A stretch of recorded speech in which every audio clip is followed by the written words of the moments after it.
kugaruka kuri bibiliya nico kinezereza umukiza. Yesu ahamagara abiwe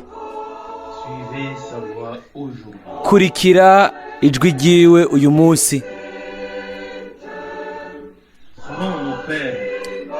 Kenshi ba data igihe baba hakurya barabyipfuza,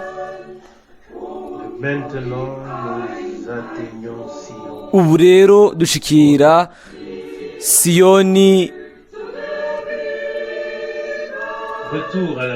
Garuka kuri bibiliya, garuka ku muco w'ijambo, ribe ariryo jambo ryacu rigezweho, turabera mu mwami ibihe byose.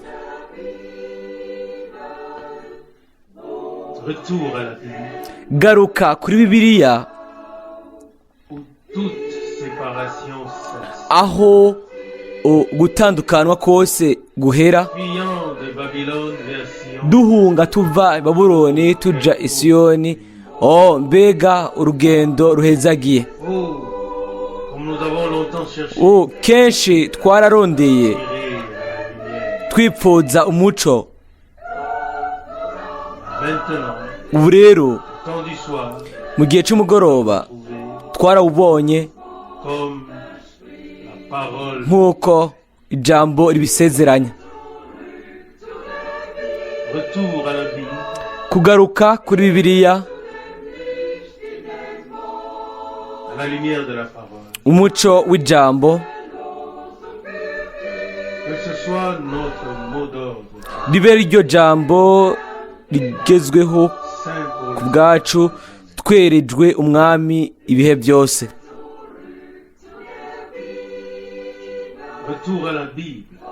Kugaruka kuri bibiliya dukurikiye umuhamagaro w'umwami, ku majambo y'umukiza dukunda gukurikira.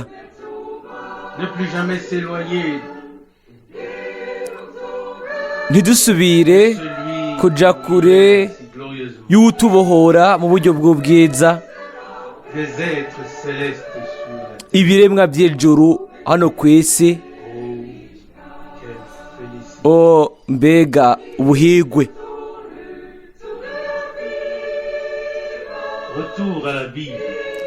Kugaruka kuri bibiliya, ku muco w'ijambo,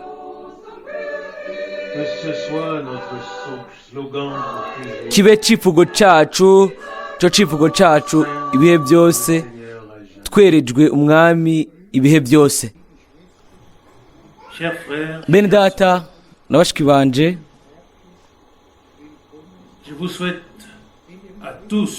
ndipfuriza mwese ikaze biva ku mutima mu izina ry'igiciro ry'umwami Yesu Kristo. Turanezerewe cyane ko turahiriwe ko dusubira gukorana kugira ngo twumvirize ijambo ry'Imana.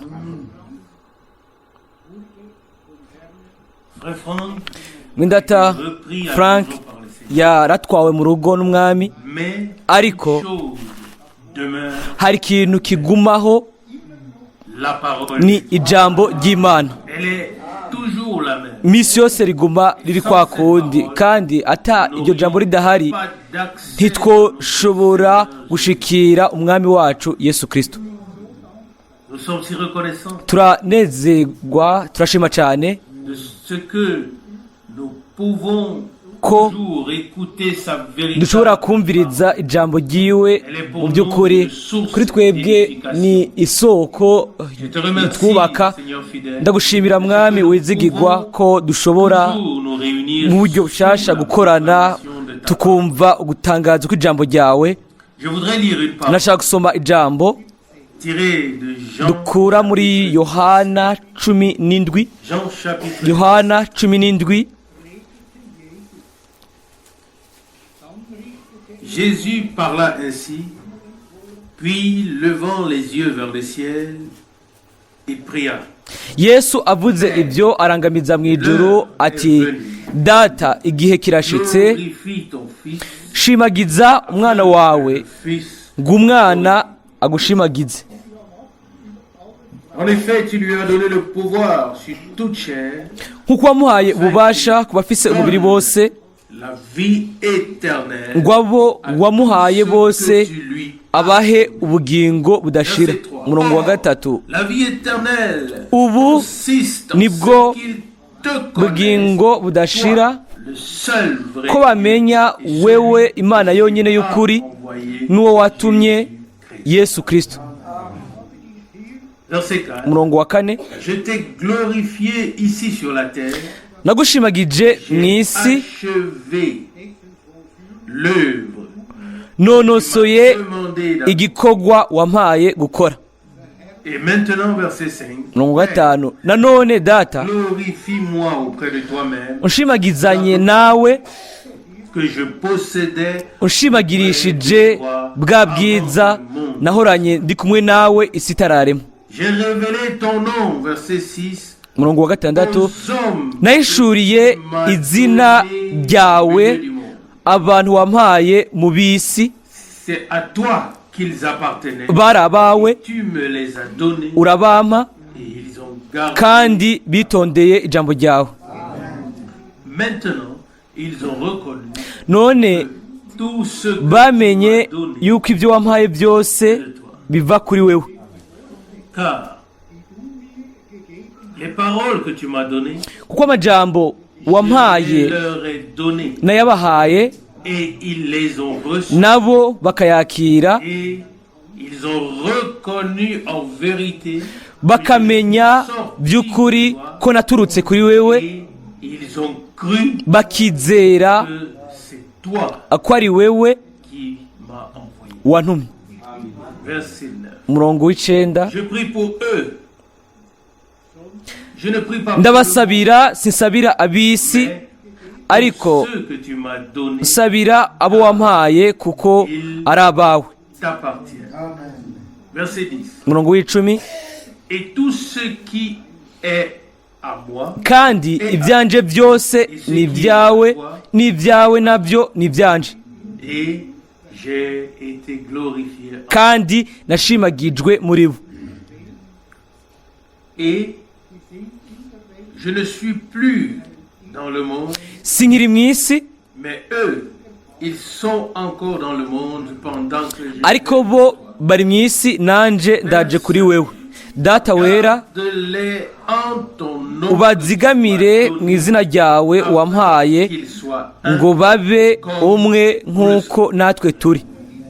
Verset 12. Umurongo wa cumi na kabiri, Tant que j'étais au milieu d'eux, nkiri kumwe nabo j'ai gardé en ton nom nabazigamiye mu izina ryawe wampaye, et aucun d'eux narabashibamye ko kandi nta n'umwe muri bo yapfuye rubi, de la perdition, atari wa mwana wo gupfa rubi, kugira ngo ibyanditswe bishike. Umurongo wa cumi na gatatu, ariko none vais vers toi, ndaje kuri wewe, et je dis encore ceci dans le monde, kandi ibi mbivuga ndi mu isi, porte pleinement en kugira eux ngo la joie bagire umunezero que je l'ai. wanje wuzure muri bo. Je leur ai donné ta parole et le monde les a haïs. Nabahaye ijambo ryawe, kandi ab'isi barabanka, Moi ko aussi, atari ab'isi nk'uko nanje ntari uw'isi. je ne te prie pas de les ôter du monde, Singusaba ngo bakure mu isi, de les ariko préserver du mal. ngo barinde wa mubi. Ils ne sont pas du monde. Si ab'isi Moi aussi, nk'uko je ne suis pas du monde. nanje ntari uw'isi. Sanctifie-les Ubeze dans ta mu kuri, vérité. Ta parole ijambo ryawe est la vérité. niko kuri, niryo kuri. Verset 18. Comme tu m'as Umurongo wa envoyé cumi dans le monde, n'umunani, nk'uko wantumye mu isi, je les ai niko envoyés dans le monde. nanje nabatumye mu isi, Je me sens kandi nanje niyeza ku bwabo, eux aussi kugira ngo nabo babe bejejwe mu kuri. Quelle merveilleuse. Mbega ijambo ry'igitangaza iryo dusomye hano Au verset 3, ku murongo wa gatatu havuze ngo ubu nibwo bugingo budashira, ce qu'ils te connaissent, ko bamenya le seul wewe Imana yonyene y'ukuri que tu as envoyé, n'uwo watumye Jésus. Yesu Kristo. Nous te remercions, Seigneur fidèle, Turagushimira Mana de ce yizigirwa que tu nous as accordé la yuko révélation, waduhaye uguhishurirwa kugira ngo connaissions la vérité. tumenye ukuri, tumenye n'ijambo ry'ukuri. Je te remercie, Seigneur, Ndagushimira Mwami Yesu pour ce jour. kubwo uyu munsi, Puisses-tu être au milieu de nous, ushobore kuba hagati muri twebwe, nous conduire uturongore, et nous guider. utuje imbere. Nous voulons prier. Turashaka gusenga.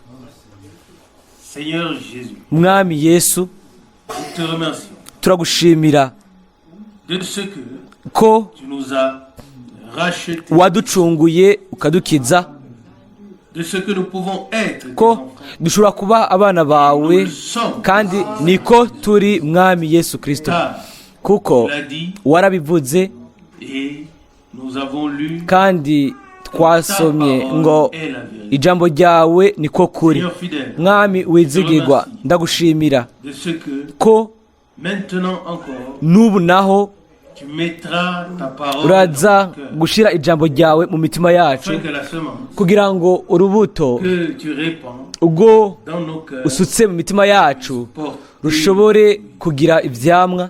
Bénis la parole, Uhezagire ijambo nous entendrons. iryo tuza kumva, Bénis-nous tous, uduhezagire Seigneur twese Mwami Yesu. Jésus. Et je te remercie Ndagushimira de faire toutes choses. ko byose ubikora neza, kuko Toi, Seigneur Jésus, wewe tu as Mwami tout Yesu accompli au wasohoje Calvaire byose à Golgotha. ku giti i Karuvari i Golgota. Wikoreye ibyaha, Porter les wikoreye ingwara, maladies. Tu as vaincu l'adversité. wanesheje ibibazo. Mwami Yesu, ni kuri wewe rero dushaka guha amashimwe ku bw'ibyo, tuguhimbaze, tuguninahaze, tuguhe ubwiza bwose mu izina ry'igitangaza rya Yesu, amen. Louange et remerciements soient Guhimbazwa no gushimwa bibe iby'umwami, kukuba turashobora kuririmba nous pouvons croire. ibyo dushobora kwizera, ariko tukanabigiramwo umwimenyerezo. Oui, ça fait partie Ego de la chose. nabyo biri mu Chanter bigize- ne nous bifisemwo conduira pas umugabane. à l'enlèvement. Kuririmba ntibizodushikana mu izamugwa no gusenga nabyo, ariko ibyo bidutwara kugira imyimenyerezo. Turaririmba kubera ko twizera, Prions, turasenga kubera yuko twizera, nous prêchons. tuvuga ubutumwa kubera ko twizera, kandi tubigiramo umwimenyerezo kubera ko twizera. Ukwizera ni impano Imana Et itanga, nous ne sommes pas devenus kandi croyants. ntitwabaye abizera kugira ngo ntitwizere, ariko twabaye abizera kugira ngo twizere. On devrait Ego. toujours pouvoir attendre Misi le yose croyant. wogomba witeze ko kwizera ko yizera. Et le Seigneur Hanyuma umwami lui-même nawe ubwiwe a donné la promesse en disant yatanze isezerano, aravuga ngo iyo wowe kwizeye wobonye ubwiza bw'Imana. Yohana 11:4, Psaume 121. Zaburi 121:1. Je lève les yeux vers les Ngo montagnes. ndaramurira amaso ku misozi, D'où me viendra ngo ugutabagwa kwanje kuzova he? Ugutabagwa kwanje kuva kuhoraho yaremye ijuru n'isi. Il ne permettra pas que ton pied chancelle. Ntazokundira ibirenge vyawe ko bitirimuka, Celui qui te garde ukuzigama sommeille pas. ntazohunyiza. Non, celui qui te garde ou celui qui garde Israël. Mbere uzigama Abisirayeli ntazohunyiza kandi ntazosinzira. Le Seigneur est celui qui te garde. Uhoraho niwe muzigamyi wawe, uhoraho niwe gitutu cawe iburyo bwawe. Afin que le soleil ne te frappe point. Izuba ntirizokwica ku murango canke ukwezi mw'ijoro. Verset 7. Umurongo w'indwi. Le Seigneur te garde. Uhoraho azokurinda ikibi cose, Garde. niwe azozigama ubugingo bwawe. Uhoraho Garde ta sortie azokuzigama mu maja d'entrée, no mu mazi maintenant uhereye none et pour toujours. ugashitsa ibihe bidashira. Quelle parole réconfortante Mbega ijambo rihumuriza et qui renforce. kandi rikomeza ukwizera. Lorsque le Seigneur commande, Igihe umwami atanguye ce n'est pas limité dans le temps. ntibiba biboheye mu bihe bigarukira mu bihe, ariko nk'uko bivuzwe hano ngo uhereye none ugashitsa ibihe bidashira. Igihe Imana itanguye ikintu hamwe n'umuntu, Alors la chose aho rero débouche dans ibyo le bintu bigenda bigashika mu bihe bidashira, temps. Il fait rien kuko dans le Imana temps nta kintu na kimwe ikora mu gihe Mais tout ce qu'il fait, kigufi gusa, ariko ibyo ikora byose ibikorera ku bw'ibihe bidashira, bikora ku bihe bidashira. c'est ainsi que nous pouvons Uko rero niko dushobora kwizera yuko tout ce qu'il a fait en toi, yakoze ibintu byose yakoze muri wewe n'ibyo yakoze muri jewe, kandi ko n'ibyo iriko irakora n'ubu naho qu'il le fait ko pour l'éternité. ibikora gushika mu bihe bidashira. Si ibyo mu bihe gusa, ariko nibyo mu bihe bidashira. Turasubiramo umurongo w'indwi wo muri Zaburi 121. Uhoraho azokurinda ikibi cose, niwe azozigama ubugingo bwawe. Même si les choses Nubwo peuvent ibintu nous arriver, bishobora kudushikira, il garde notre âme. azigama ubugingo bwacu. Turabona Chez Job, kuri Yobu, l'ennemi pouvait toucher beaucoup de choses. umwanzi yashobora mais il ne pouvait gukora pas ku bintu toucher byinshi, l'âme. ariko ntiyashobora gukora ku bugingo bwa Yobu. Il croyait que son Umuntu Rédempteur est vivant. yizera, Nous aussi, nous croyons que notre turizera, Rédempteur yizera ko umucunguzi we ari muzima, natwe turizera ko umucunguzi wacu ni muzima, yavuganye natwe, yatwizanye ko yahishuye ijambo ryiwe no kugomba kwiwe.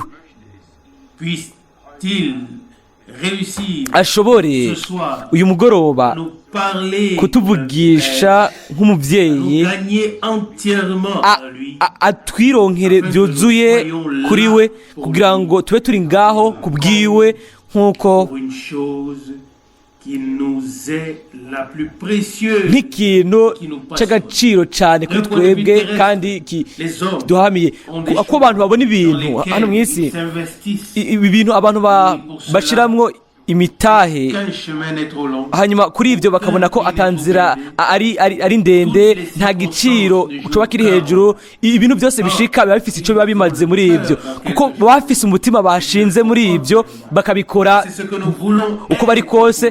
Natwe niko dushaka kumera ku mwami, mu buryo bwuzuye turaba Yesu, mu buryo bwuzuye turaba Yesu. Uko niko dushaka kurengana ubu buzima, ego kubikora by'igice. Dushaka kuba aba Yesu mu buryo bwuzuye. We yaraduhisemo, yaritanze mu buryo bwuzuye ku bwacu, yaritanze byuzuye ku bwacu, atari by'igice gusa, ariko yitanze mu buryo bwuzuye hamwe n'ibintu byose byari muri we. Uko rero niko natwe dutegerezwa kujya ku ruhande rwiwe hamwe n'ibintu byose biba muri twebwe, atari gusa ngo tureke gato hano, tureke n'akandi hariya, ngo kazuba yarakiwe gusa, ariko mu by'ukuri mu buryo twese uko turi wese, kandi uko ukuza k'umwami kwegereza, niko kuri twebwe bitegerezwa kuba iby'ingirakamaro ko mu buryo bwuzuye tuba turabiwe. Natwe uyu mugoroba turamura amaso tukaraba ku misozi, turazi uwo ubutabazi bwacu buvako. Amen. Umurongo wa kabiri haravugwa muri Zaburi 121 ngo ugutabarwa kwanje kuva kuhoraho, yaremye ijuru n'isi. Uko rero Imana ikomeye, Imana ishobora byose, yaremye ibintu byose ku bw'ijambo ryayo, kandi ku bantu boba barazungurutse mu itazanure, boba baratahuye yuko hariho ubuhambazi bukomeye inyuma y'ibyo bintu, ariko aho bo bitahuye, umwe muri bo yaravuze ngo nta Mana twabonye. Si l'on pouvait rencontrer Dieu, iyo bahuye n'Imana bagahurira mu itazanure, si ce n'est seulement que les hommes qui peuvent aller dans l'espace, n'abantu gusa bashobora kuja mu itazanure. Oya, dushobora guhurira n'Imana gusa mu bundi buryo, atari mu kuduga mu byogajuru, atari kuja mu itazanure, ariko muri Yesu Kristo ku musaraba Igorogota. Aho niho yadusanze, naho gusa niho dushobora natwe kumusanga, naho gusa niho Imana yigize umuntu, canke aho yimenyekanishije ku bantu, aho yagiranye isezerano n'abantu, aho yasoje ukwiyuzuza, naho gusa dushobora kuyisanga. Aho rero amadini yose aba agiye ku ruhande, aba akuwemwo, byose bigize ku ruhande, hanyuma haba hasigaye ikintu kimwe gusa. Haravugwa mu ijambo ngo babonye Yesu gusa, Matayo 17 umurongo 8. Imana yari muri Kristo yiyuzuza n'abari mu isi. Abikorinto ba 2:5-19. Muri Kristo duhura n'Imana, muri Kristo tubona Imana, muri Kristo twumva Imana, muri Kristo Imana yarihishuye. Kandi kuri ibyo turi abashima, turamura amaso tukaraba Imana mu kwizera, hanyuma tugasenga n'imitima yacu yose kugira ngo idufashe, tube hafi, tuzoyigirira icizere, ishobore kuduhezagira uyu munsi naho. Ubu rero turagiye basi gusoma ikintu mu byanditswe byera.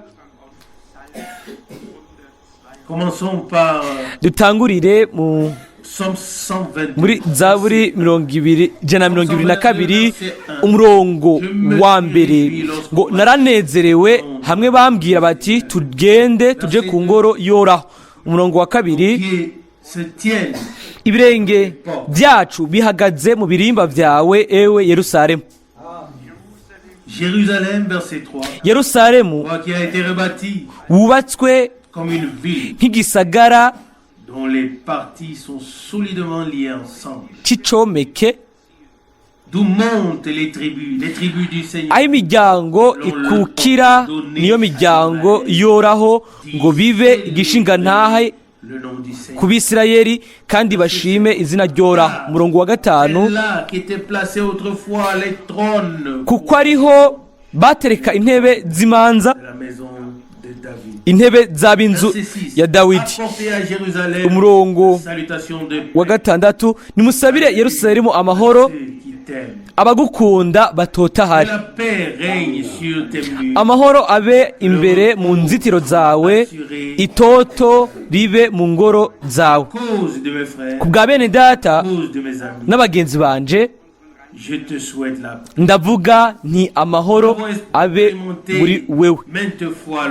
Twabibayemo inshuro nyinshi ibyo mu ngendo zacu, hari haba uruhagarara ku buryo umwe wese muri twebwe, mu gihe imisozi iba inyiganyiga, aho ubu ushobora kuraramura, iyo imisozi iyo ushobora kuraba mu gisagara, ibyo nabyo bivugwa n'umuntu bishusha. Umuntu ataba ari muri ibyo bintu neza ntashobora kubitahura. Hano hariho ikigereranyo duhabwa, umurongo wa mbere muri Zaburi 122, ngo nanezerewe hamwe bambwira bati tugende tuje ku ngoro yoraho. Bakundwa, twebwe nk'ubwoko bw'Imana mu banyamahanga turakogwako, hari ikintu kiba muri twebwe igihe biba bijanye no kuja mu makoraniro, mu bikorwa by'Imana. Biba ari ibindi bintu iyo havuzwe ngo tugende mu gisagara, tugende ku aeroport, tugende ku kibuga c'indege, reka tuvugishe ukuri. Ariko iyo tubwiwe ngo tugende mu makoraniro, aho rero hari ikintu kiba, mbega nivyo canke sivyo? Ni uko gusa nuko bimeze, niko bimeze hano. Nimba atari uko biramera, rero bitegerezwa kumera nk'uko. ego icyumviro cyo kuza habwirwa ijambo ry'Imana ngo muhimbaze uhoraho twumve ibyo atubwira, ibyo biraturengera. Mbega turi bande kugira ngo Imana ishobore kuvuga tubwira twebwe?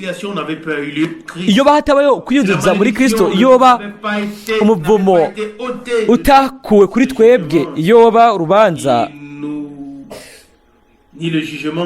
canke urubanza rwategerezwa kudukubita, Imana ntiyari gupfa na gato iturabye, ariko kubera ko ituraba biciye muri Kristo, ikaturabira mu maraso yamenetse, ntibona ukuntu ataco turi, ataco tumaze, ariko ituraba nk'abahungu n'abakobwa b'Imana. Ibona umukuku wacunguwe n'amaraso. Abantu kubw'ubuntu bw'Imana bakirijwe rimwe burundu, urupfu rwo kwitanga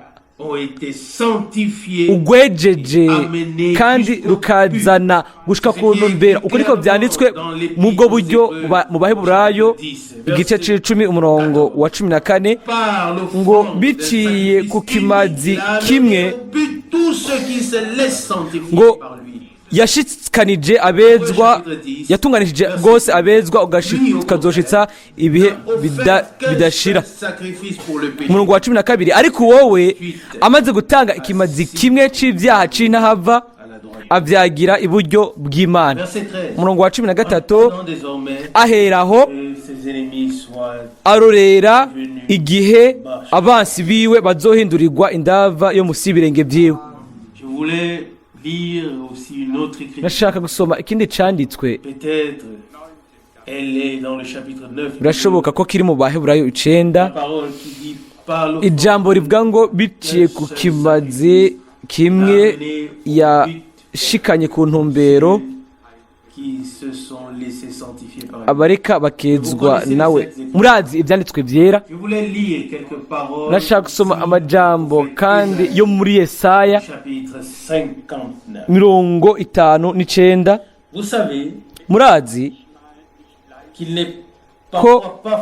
Murazi ko rimwe ntibyoroshe kuvuga mu kibanza kimwe cyangwa imikoraniro rimwe, haba hari imibabaro iri uburyo butandukanye. Iyo rero ijambo risomwe, birashobora gushika yuko umwe canke ubundi yiyumvira atego aho ni jewe. Bakundwa, uko biri kose ntidushobora guhindura ubusa ijambo ry'Imana cyangwa ngo turuce ku ruhande.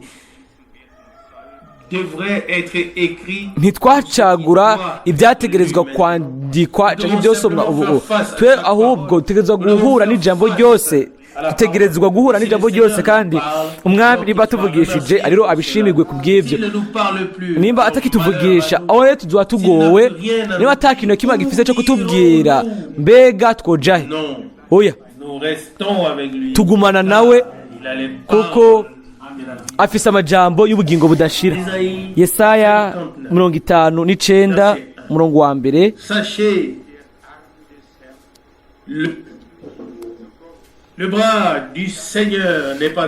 Ukuboko k'Uhoraho ntikubaye kugufi ngo kunanigwe gukiza,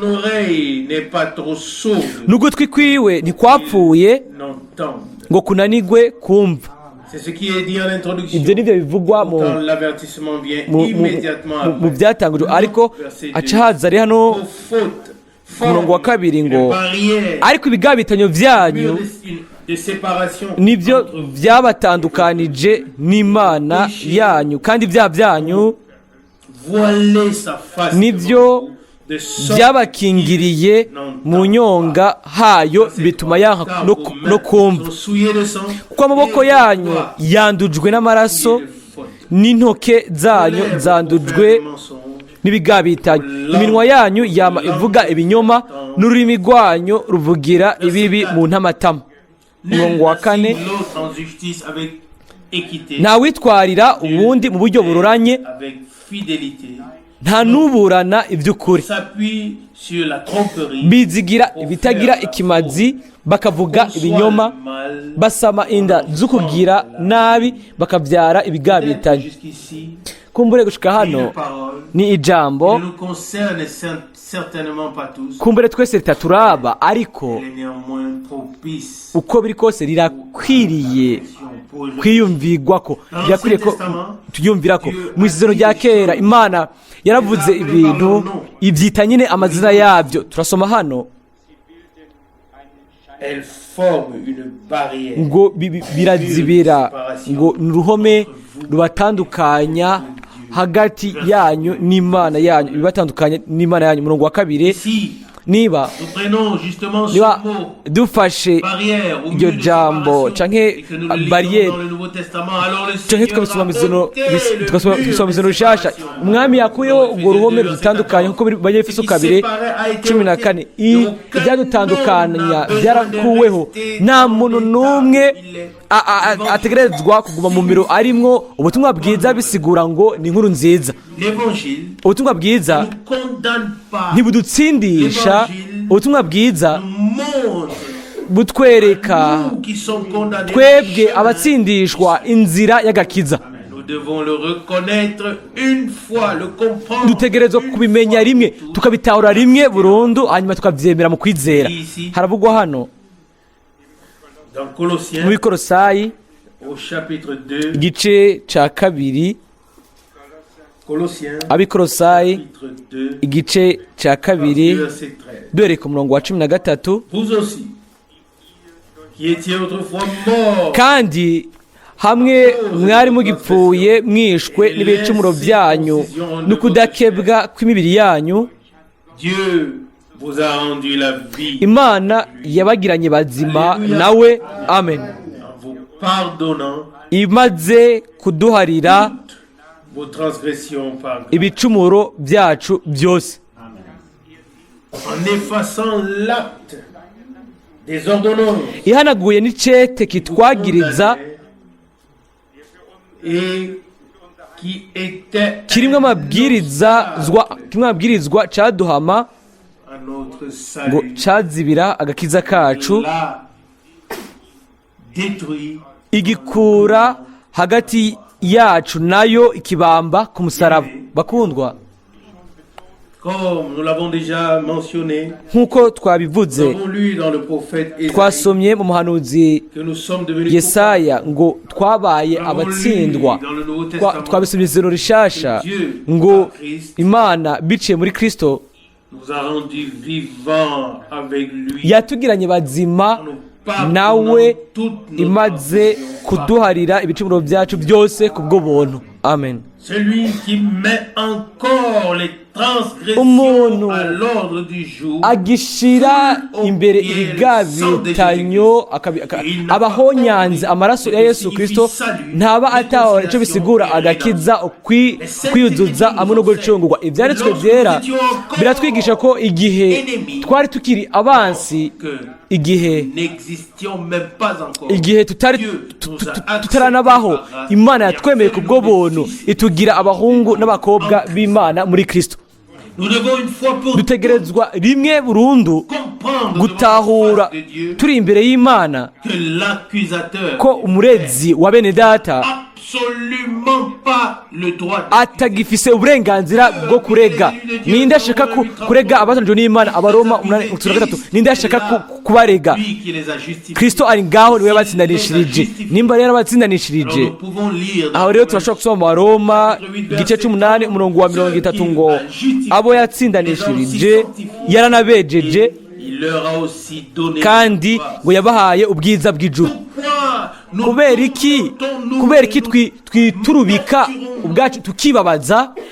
parce que nous n'avons Ni kubera yuko tutaratahura nk'uko Imana ibona ibintu, ugucungurwa uko Imana yaduhaye muri Kristo, kandi accepté ntiturabyemera mu kwizera. tout ce qui est et sera vrai. Ibintu byose biba ari by'ukuri mu buzima bw'umwana w'Imana byaratunganijwe rimwe burundu, De la première à la kubera dernière seconde, ku segonda ya mbere no gushaka ku ya nyuma ku musaraba igorogota nta gisabwa na kimwe icyo satani yoshobora kuzana azanye mu nyuma. Urwete rwari rwanditse rumpama rwaratabutse rutaburirwa igorogota. Nibyo cyangwa si byo? Nibyo. Urwete rwagutsindisha nawe rwaratabutse hariya igorogota. Igihe rero ideni ryawe ryarihwa hanyuma urwete ruguhama rugatabugwa, ubu rero ninde ushobora kuvuga ngo uratsindwa ubu rero ndagufashe ngo ubu rero birakurangiranye ngo ndakwereke? Oya, gushitsa uyu munsi twemeye agakiza tukemeresha ubwenge bwacu, ariko ntiturabyemera cyangwa ngo tubibone mu guhishurirwa Imana itanga mu cyagezwe gitunganye cy'umwidegenzi w'abana b'Imana, kandi ntiturafata mu kwizera byuzuye ngo gucungura kose n'ibirimo.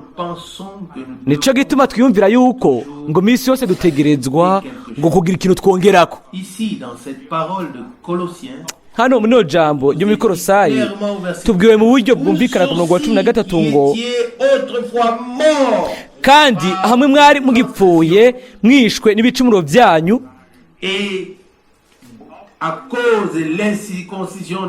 n'ukudakebwa kw'imibiri yanyu Imana yabagiranye bazima nawe imaze kuduharira. Ego, imaze kuduharira ibicumuro byacu byose kubw'ubuntu, kuko yarababariye. Nta muntu n'umwe agikeneye kubivugako. Umuntu rero abishatse kubivugako aba ashatse gusohora ibintu biri munsi y'amaraso. Ndabibabwira mu buryo bwumvikana kandi nidegembya. Sinshaka kuba mu kibanza cy'umuntu ashaka kuraba ibintu biri igorogota, byabari igorogota, akabibona nk'aho menga nta gaciro bifise. Ninde ashaka kubona imbere yiwe imero? Kumbure ntashaka kubona kubwiwe, ariko akabirabira mu bandi akabona imero nyine ko yari imeze imbere yuko abagorogota, ariko ntayibone inyuma yo kuyuzuza. Nimba twizera ko Imana yujuje n'abari mu isi biciye muri Kristo, ikabarira ibicumuro byose, ikabihongera gushika ku bya nyuma, akaba ataburenganzira na bukenya bw'umwansi bwisigaye. Aho rero turabona yuko urwete rudutsindisha rwaratabutse, kandi byose byaramaze gutunganywa imbere y'Imana. Nimba rero twakiriye tukemera ibyo mu kwizera, tuba dusigaranye iki nimba atari gushimira Imana, tukayiha icubahiro, tukayibwira tuti Mwami, sinzigera ntahura impamvu wakoze ibyo ku bwanje, ariko ndashobora kubyizera kandi nkabifata nkabigira ibyanje ku giti canje. Amen. Nanje warambonye imbere y'uko mbaho.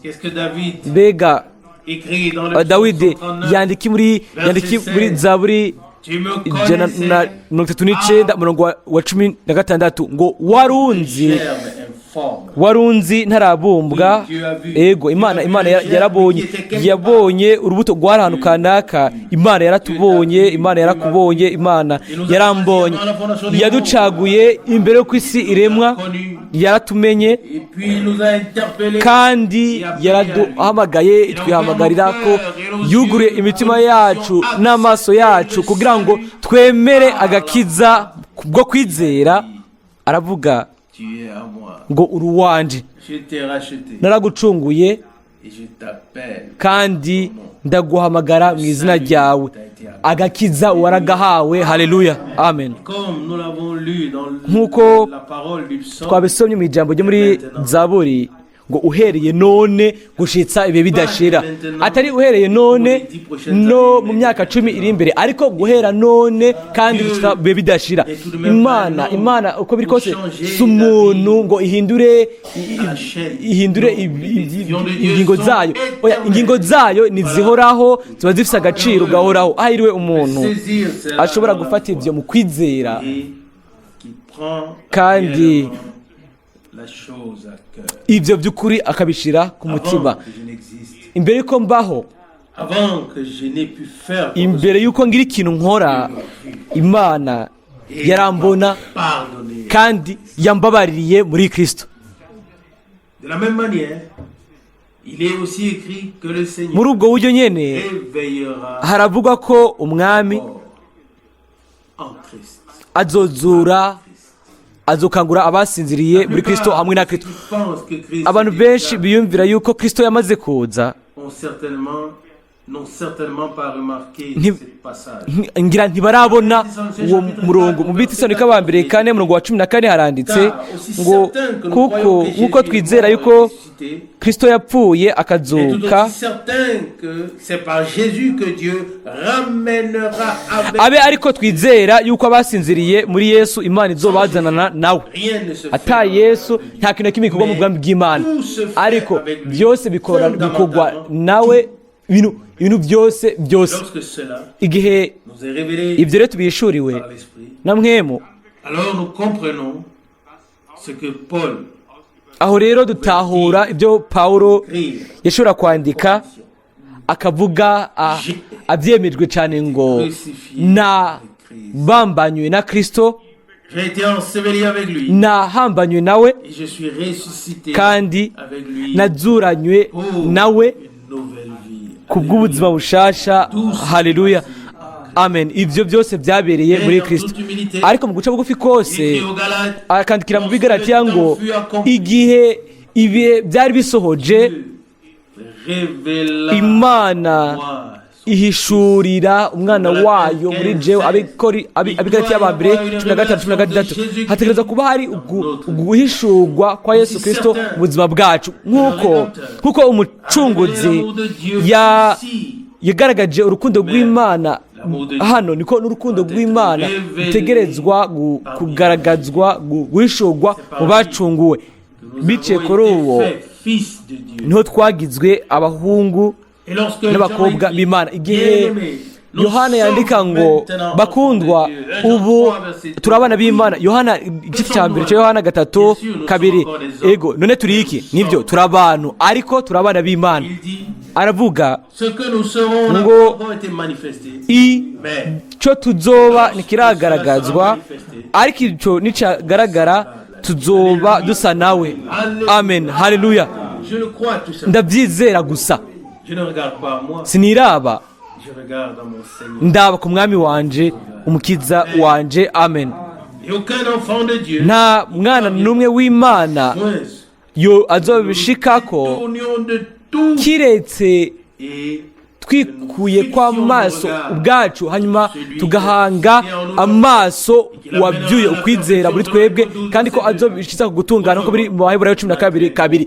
Bitagenze uko ntituziga dushikira intumbero. Izino rya kera twerekwa ico igihome cyo gutandukanywa icarico ibibabaza Imana, kubera ko Imana yikuyemwo. Hanyuma mu izino rishasha tukerekwa ingene ico gihome gitandukanya cyakuweho, ingene ukwiyuzuza kw'Imana n'abantu byabaye. Kandi rero ibintu byarahindutse, hari ikintu cyageze ku ndunduro yacu, ikindi nacyo kiratangura. Nico gituma umwami wacu ashobora kuvuga ngo iri ni isezerano rishasha mu maraso yanje, isezerano rishasha. Ngo sizosubira kwibuka ibigabitiro byabo canke ibyaha byabo, nzoba Imana yabo, nabo bazoba abantu banje. Nzokwandika ijambo ryanje mu mitima yabo. Haleluya. Ibyo byose ni ibifatika by'ukuri by'Imana. Bakundwa, Nous voulons croire Dieu. turashaka kwizera imana tuyubahe mu kwizera kuko C'est le chemin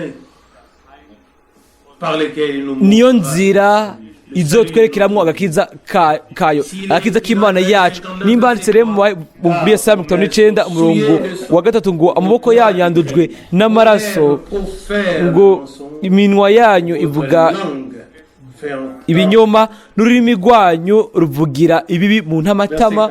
Umurongo wa 4 ngo nta witwarira ubundi mu buryo buroranye, nta n'uburana iby'ukuri, bizigira ibitagira ikimazi, bakavuga ibinyoma, basama inda zo kugira nabi, bakabyara ibigabitanyo. Ariko Imana ishimwe kuko hariho abantu gusa bababariwe kandi bababarira. Kuri abo atakintu na kimwe bagirizwa, nabo atakintu kimwe bashobora kwagiriza. Iyo turabanye bamwe ku bandi nk'uko Imana iraba, iyo ndakuravye mwene data mukundwa, mushiki wanje mukundwa, iyo ndakurabira kuva ku ntebe y'ubuntu, mbega ndakubona gute? Mbega ndakubona nk'igihanaguzo ca gishaje, ariko ndakubona nk'uwatsindanishirijwe n'Imana akababarirwa akiyuzuza. Ndakubona nk'umuntu yakijijwe akiza kozuye bice kuri Yesu Kristo umucunguzi wacu. Ego turashaka kurabana bamwe ku bandi, turabisha amaso y'Imana, hanyuma dushime yuko umwami yatwemeye mu mbabazi kandi ko ataco akiduharurako. Umuntu kumbure ntaharira ibi n'ibi, aribagira kimwe ariko ikindi ntacibagira, agatwara kimwe akagerekana ikindi, ariko ku Mana ho biratandukanye. Yatereye ibyaha byacu mu kiyaga gifite uburebure bukomeye. Si ibyo gusa, amaraso y'umwagazi yaramenetse, kubera yuko amaraso y'umwagazi yamenetse habayeho ukwiyuzuza byuzuye, habaye agakiza kuzuye, habayeho ubuntu budakeneye kugira icyo bwongerwako. Uwabigizemo umwimenyerezo afise ibikwiye byose, ariko rimwe burundu dutegerezwa kwemera mu kwizera, tukemera uburebure, tukemera ubunini, ugukomera agakiza k'Imana kuva igorogota ku bwacu, mu buryo mu wese ku giti ciwe. Ndabibabwira, ibyo bizoducisha bugufi, ibyo bizoducisha bugufi, tuzovuga tuti mwami, mbega ndiki kugira ngo ukore ibyo byose kuri jewe ku bwanje. Rero igihe twari tukiri abansi, ubwo bwansi bwavanyweho. Ndizera yuko ni mu Baroma 5. Ego biranditse ahantu uko ngo ibyo byabaye ku bwacu igihe twari tukiri abansi. Baroma 5, ego ku murongo wa 10 ngo si lorsque nous étions encore ennemis de Dieu, nous avons été ko twujujwe n'Imana n'urupfu rw'umwana wayo tukiri abansi bayo, none tumaze kuzura nayo, ubugingo bwiwe buzorushiriza kudukiza. Umurongo wa 11, kandi si ibyo byonyine, ariko ikindi tunezererwa Imana kubw'umwami wacu Yesu Kristo, ngo uwo yaduhesheje kuzura nayo. Twoshobora kubandanya gusoma Après tout, ce sont toutes les inyuma paroles ya byose aya majambo arazwi pour le verset suivant. n'umurongo ukurikira umurongo wa 12.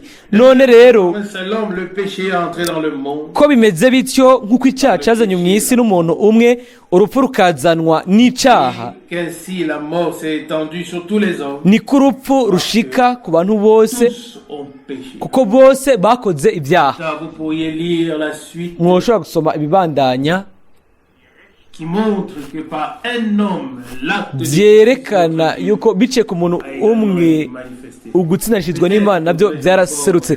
Kumbure reka nabyo ndabisome neza neza, ni umurongo wa 15, umurongo wa 15. Cependant, il n'en va pas de même du don de la grâce comme de... Ariko ingabire y'Imana ntimera nka ca gicumuro, Car si la transgression d'un seul, ko igicumuro c'umwe catumye abenshi bapfa, la grâce de Dieu, ubuntu bw'Imana le don n'ingabire de la grâce y'ubuntu d'un seul bw'umuntu umwe Jésus-Christ Yesu Kristo ont surabondé. byarushirije gusaguka kuri benshi. Vous pouvez lire ces passages Murashobora gusoma iyi mirongo tous dans leur contexte. mukabisoma mu mvugo zabyo. Ce qui nous est arrivé à tous par Adam, nous le Ibintu savons. byadushikiye twese biciye kuri Adamu, turabizi, nta muntu n'umwe akeneye kubitwumvisha, Nous savons ariko aussi turanazi ce qui nous a été accordé ibyo à tous twahawe par le deuxième Adam. twese biciye kuri Adamu wa kabiri, biciye kuri Kristo, Que nous avons été retirés ko par Dieu du premier twakuwe domaine, n'Imana mu iyomero ya mbere, hanyuma des enfants des hommes abana b'abantu devenus des enfants de Dieu. bagacika abana b'Imana. Ceux qui étaient loin sont Abari devenus kure proches. baba abo hafi, L'inimitié, ubwansi burakugwaho, nous avons été réconciliés twujujwe kubw'ubuntu, par grâce. twujujwe kubw'ubuntu.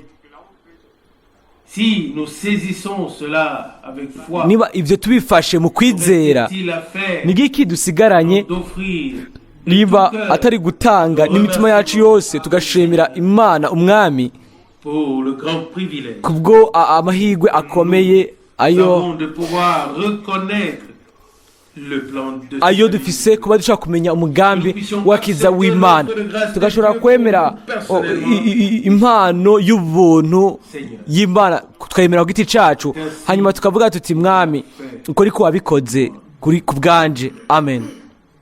Il en est ainsi, Uko niko byagenze, cela demeure kandi ainsi. uko niko biguma guhera ubu, uhereye none gushitsa ibihe bidashira. Fils d'homme, Wagize abana b'abantu, tu as fait des wabagize abana b'Imana, wagize abantu bariko barahona, ubagira abakijijwe, kandi ivyo byose kubw'ubuntu.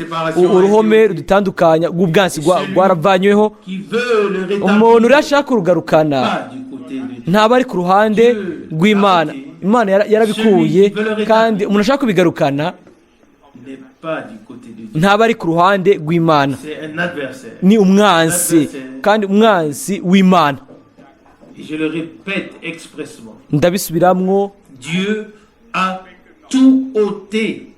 Imana yakuyeho byose kubw'umusaraba. Celui qui veut rétablir le Ushaka rero kugarukana ubwo ruhome ko gutandukanywa, conciliabilité, akagarukana ukutiyuzuza, akagarukana abagarukanye ubwanko, abagarukanye ibintu byose byari bihari bwa mbere, aho rero aba yishize mu rundi ruhande hakurya ya Golgota, ntaba ari ku ruhande rw'Imana, se tiennent haba hahagaze abatsindanishirijwe bose, abagiriwe ubuntu bose, abiyujuje, abujujwe, kandi n'abagize umwimenyerezo mu gakiza k'Imana.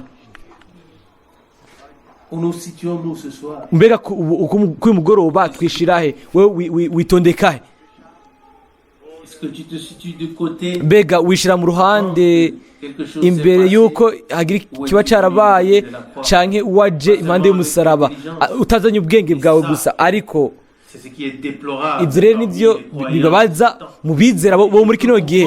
ndashobora gutahura neza nkatahura Mwene Data igihe avuga ngo ndatinya ko mu guhindukirira umwami ngo abantu ngo bagenda gusa bagashika mu ikoraniro ngo ariko ngo ntibegere imbere bashikire Kristo ngo bagire umwimenyerezo nawe mu buryo bwa nyabwo hamwe nawe bwo ku giti cyabo. Bakundwa, Imana ishaka kutwishurira, Imana ishaka ko tugira umwimenyerezo nayo, ishaka kuduhishurira Golgota mu buryo bushasha. Ivuga ati bakobwa banje, bahungu banje, byose nabirangije ku bwanyu, byose byarasohoje amaraso yanjye, uguhongerwa kw'ibyaha byanyu, urwete rubatsindisha rwaratabutse, byose byararishwe, mwaracunguwe, muri abanje guhera ubu no mu bihe bidashira. Ntimufate minenegwe aya majambo twasomye.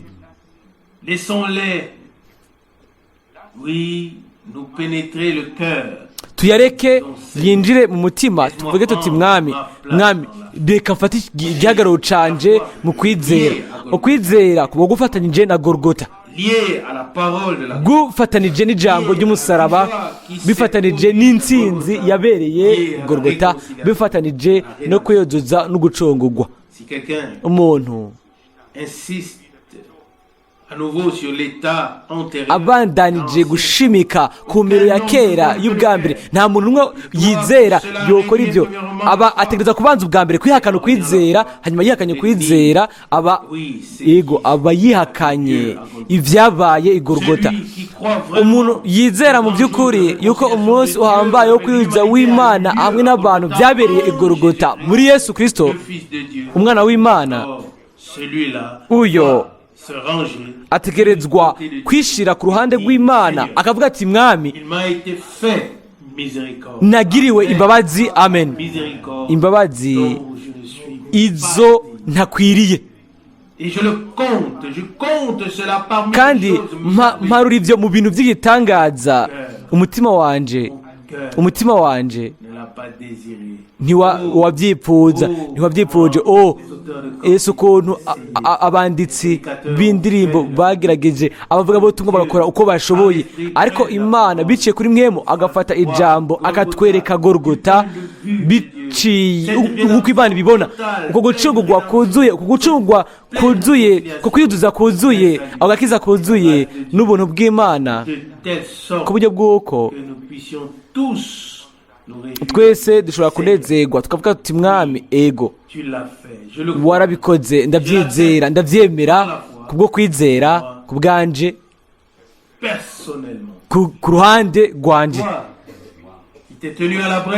wewe wahagaze mu gihengeri ku bwanje, ukikorera urubanza rwanje, ukishira ko urubanza rwanje n'igihano canje kugira ngo ngire amahoro. Ndagushimira n'umutima wanje wose kubwo gikorwa gikomeye cyo kwiyuzuza, cyo gucungura ico nungukiramo. Mu by'ukuri igihano kiduhesha amahoro caguye kuri we, kandi bice ku mishagu yiwe twarakize. Nawe mutima ukundwa, nimba muri we hari intambara mu mutima, ukaba utazi neza aho uhagaze uyu munsi, wategerezwa kugira umwimenyerezo. Jya ku ruhande rw'Imana, ingo ku musaraba, umenye icyo Imana yakoze muri Kristo, ntusubire kuraba inyuma, hanyuma ubyemere mu kwizera, wemere ko nawe wujujwe, ko ni ideni ryawe ryarishwe, kandi ko ibyaha byawe byababariwe, kandi ko ni we umwami abwira igihe yasohoza igikorwa cyo gucungurwa. Umugisha w'Imana uruhukire kuri twebwe twese, amen. Turahaguruka dusenge. céleste, data uri mu ijuru de tout cœur, n'umutima wose ndagushimira pour ta précieuse sainte parole. kubw'ijambo ryawe ryera ry'igiciro mwami. Ton serviteur Paul umukozi wawe Pawulo a dit, yaravuze le ministère de la réconciliation nous a été twahawe confié ubukozi bw'umwuzuro et nous crions aux kandi hommes, dusemerera abantu laissez-vous ngo réconcilier reka avec Dieu. mwiyuzuze n'Imana. mwami Cette réconciliation, ko kwiyuzuza cette rédemption nuko gucungura ont bien eu lieu. byarabaye by'ukuri. L'œuvre est accomplie. igikorwa cyarasohoje, La lettre de condamnation est déchirée. urwete rutsindisha rwaratabuwe, uruhome rutandukanya ubwasi rwarakuweho. mwami wizigirwa, ugurura amaso yacu mu buryo bw'impwemu kugira ngo tubone Fait pour nous. ibyo wakoze ku bwacu. Bien-aimé Sauveur, mukiza dukunda, place-nous dans un état de foi. udushire mu mbero yo kwizera Toutes choses aho deviennent possibles. ibintu byose biba ibishoboka, Où nous pourrions aho avoir accès dushobora gushikira ugusohoza kw'amasezerano yose ku bwacu. Seigneur, mwami bien-aimé, mwami bénis mukundwa, particulièrement uhezagire mu buryo les deux budasanzwe bene data babiri qui m'ont entièrement laissé le service. abampaye basigiye iki gikorwa. mwami urazi imitima yabo. Dieu fidèle dans le ciel. mukiza Et tu mwami connais aussi mon wizigirwa wo mu ijuru, urazi n'umutima wanje ingene nabasabye Seigneur, ngo nous te remercions nibegere imbere. ensemble. mwami turagushimira twese hamwe Nous estimer ko les uns dushobora les autres plus que nous-mêmes. kubaha bamwe ku bandi twiyubaha kugira ngo dushobore kugukorera twese turi hamwe, dutangaze ijambo ryawe ryera ry'igiciro. o mwami, Cette proclamation ko gutangazwa biherekezwe no kwemeza kuva mu ijuru. ubikore ku mugoroba, ubikore uyu munsi, ko tu puisses faire pénétrer dans chaque cœur, ushike muri buri mutima kandi no muri buri bugingo. que cela, oui, tu puisses kuri faire ibyo pénétrer dans chaque cœur, ego et chaque ushobore âme, que cela s'est produit. gushikira ubugingo bwose ko ibyo nous étions bishika déjà en toi, yuko twari muri wewe du monde. imbere yuko isi Alléluia. iremwa. haleluya. Qui peut les saisir? ninde Qui ibyo peut ashobora concevoir kubifata, ninde ashobora le sonder? kubyumva Mais de même, kubisesangura. nous étions ariko déjà en nk'uko Adam, twari muri adamu de manière terrestre. mu buryo bwa hano ku Et que isi, nous sommes sortis kandi tukaba au fil du temps dans un corps sohotse terrestre. tukaza mu Même bihe nous mu y'umubiri étions turemwo. tous uko niko spirituellement mu buryo bw'imwemu twari mu mana, kandi urubuto rwayo rwaguye mu mitima yacu tuvuka ubwa kabiri. o mwami, ibyiyumviro byawe ni iby'igitangaza, inzira zawe ni iz'igitangaza. mwami wizigirwa ushobora byose, mwami w'amahanga, Sois remercié nushimwe de ce que tu nous parles. ko ukituvugisha. Oh, vivifie-nous. uduhembure, Donne-nous un esprit de prière. uduhe imwemu y'amasengesho. o mwami, uduhe ugushima, udufashe ngo twihanganire ibigeragezo kugira ngo ntidusubire kukubabaza mwami, ariko dushobore kwegera imbere mu kwizera.